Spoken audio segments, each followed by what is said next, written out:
April 21st, breaking news. President Trump just made a play on the world stage that could be the most important of his second term. And almost nobody is reading this correctly. He did not cancel the strike. He did not pull the carriers. He did not stand the bombers down. He did the opposite. The Gerald Ford, the carrier group, still in the Eastern Med.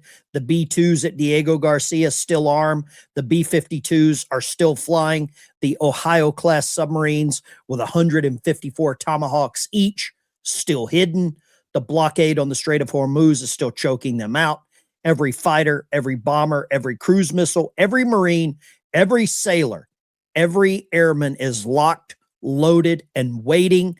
And Trump just put the entire weight of that military machine on one decision. Let's get right into this. Before we get any further, make sure you smash the like and subscribe button. Turn on all notifications. You can follow me right down here below at Navy Vet on X. My DMs are open. Send me all and any information that you have. And I want to get your comments down below. Do you think President Trump made the right decision by giving Iran one last chance to make a decision that will forever change their country? This is breaking right now. It came out of D.C. just moments ago. This is a statement from President Trump based on the fact that the government of Iran is seriously fractured, not unexpectedly so, and upon the request of Field Marshal Asim Munir and the Prime Minister Shehbaz Sharif of Pakistan, we have been asked to hold our attack on the country of Iran until such time as their leaders can make a unified decision, a unified proposal. He says, I have therefore directed our military to continue the blockade, in all other respects remain ready and able, and I will therefore extend the ceasefire until such time as their proposal is submitted and discussions are concluded one way or the other. President Donald J. Trump. You and I both know there are decisions being made up and down the line that no one really knows who's making them. But this puts the entire weight of that military machine on one decision. The Ayatollah. Submit a unified proposal or the bombs start flying. That's the deal. Pakistan brokered the pause. It was on again. It was off again. Iran got the clock, but the gun is still pointed straight at Tehran's forehead. And the trigger is in the Ayatollah's hand, not Trump's. One wrong move, one stalled day too many, one missile shipment caught running the blockade, and the most powerful military on the planet comes off the leash. We let the big dogs off the porch. The president didn't blink, folks. He handed a fractured regime the rope to tie themselves up with, and you know what I'm talking about.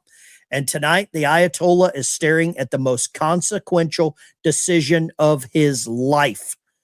This is going to make so many people upset. You are going to trigger the panicans. The left is going to melt down. The right is going to go into a barnstorm right now because there's a lot of Lindsey Grahams, a lot of these thirsty individuals that wanted this to just rain down hellfire and brimstone. There's a lot of innocent people there that could be in the way of all of this.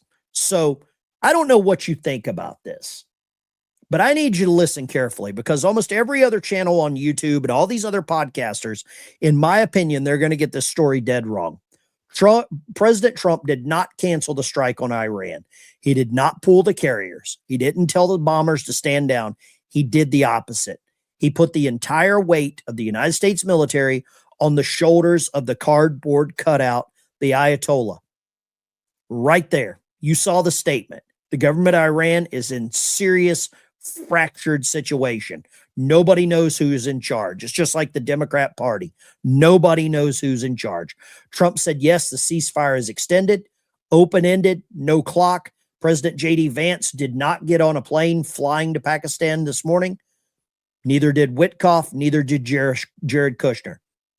If you think this sounds like a de-escalation, you're wrong. I want you to look at how this is playing out, because the big translation for me is nothing changes, nothing stands down. The Ford carrier group still in the mid.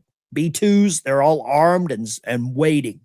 And you know those submarines with the 154 Tomahawks that are a complete mystery in location, those are worrying everything. The Strait of Hormuz, the blockade, still strangling the Iranian economy. Right now, they are gradually filling up their capacities on their oil storage. And when that reaches the tipping point, Iran is financially crippled.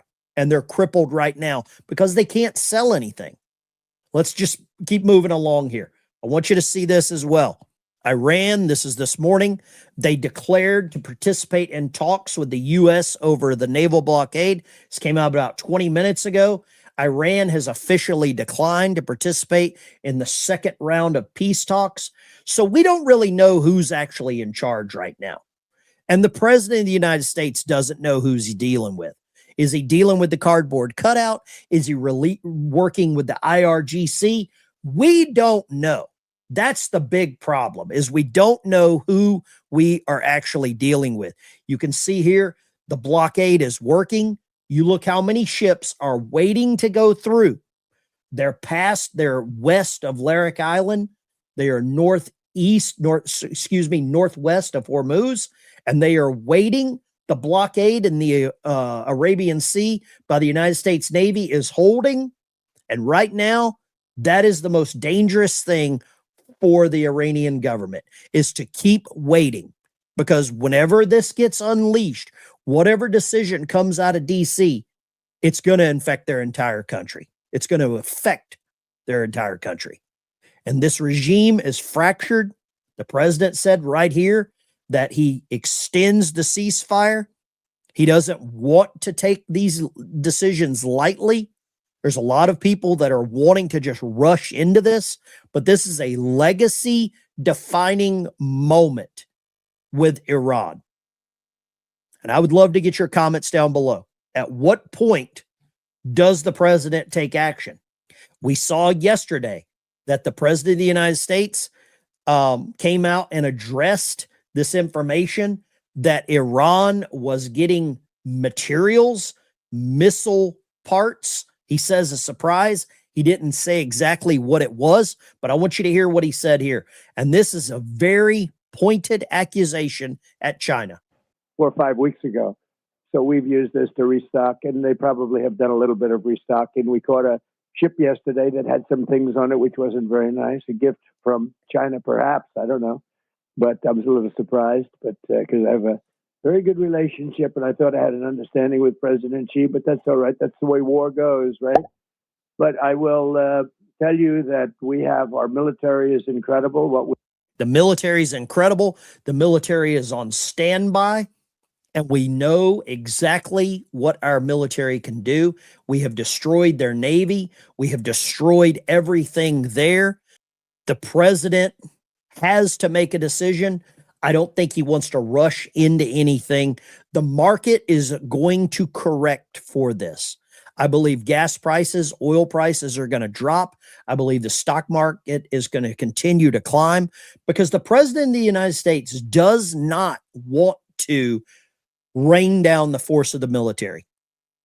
I don't believe that's what he wants to do, but he has called them out. Trump said that Iran is trying to move missiles. They could very well be trying to recover this uranium. We've got multiple reports that there was enough uranium that they could make 10 missiles or 10 warheads, possibly getting close to the nuclear capabilities. And that's something that's going to be addressed. And I believe that's going to be something that's part of the deal to make sure that Iran doesn't gain any of those capabilities to make those sorts of missiles. We don't need a nuclear Iran. We do not want that. We know exactly what they would do if they had it. The first target would probably be Israel, followed by the United States. The Iranian PM or MP, the naval blockade, is the last malice of the Americans. So you're seeing a fracture. You're seeing the IRGC that wants to spin up war. You're seeing part of their government that wants to negotiate peace. And then there's another fractured side here. This is getting back to exactly what we saw first Gulf War when we removed Saddam Hussein. All of the little fiery factions broke up, and it was a lot of chaos. Getting rid of Saddam Hussein was a good thing, but at the same time, it caused this war for power. And that's what we're seeing right now. There is more war for power than anything else. Got another clip here coming out of Fox News. This information is live and on the ground. Trump posting moments ago on Truth Social. Based on the fact that the government of Iran is seriously fractured, not unexpectedly so, and upon the request of the Field Marshal and Prime Minister of Pakistan, we have been asked to hold our attack on the country of Iran until such time as their leaders and representatives can come up with a unified proposal.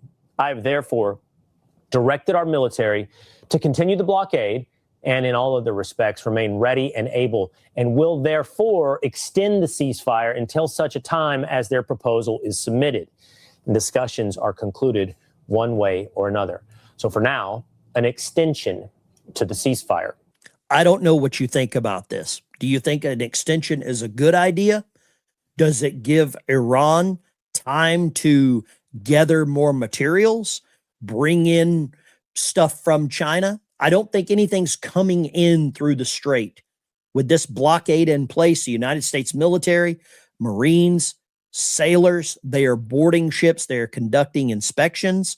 Trump doesn't have to mobilize anything. We have everything in place. All he's got to do is give the order, and the bombs are in the air within the hour. 20 years on submarines taught me one thing. The most dangerous military posture on earth is not the one that's moving.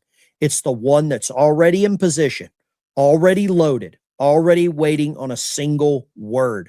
Trump didn't blink, folks. He didn't surrender. He didn't back off. He handed this fractured regime the rope. And now we wait to see if they hang themselves with it or if they swing. Hit that like, subscribe bell. Make sure you turn on all the notifications. Drop your prediction in the comments down below and follow me on X. Does Iran submit a proposal or does this end in bombs? Let's go.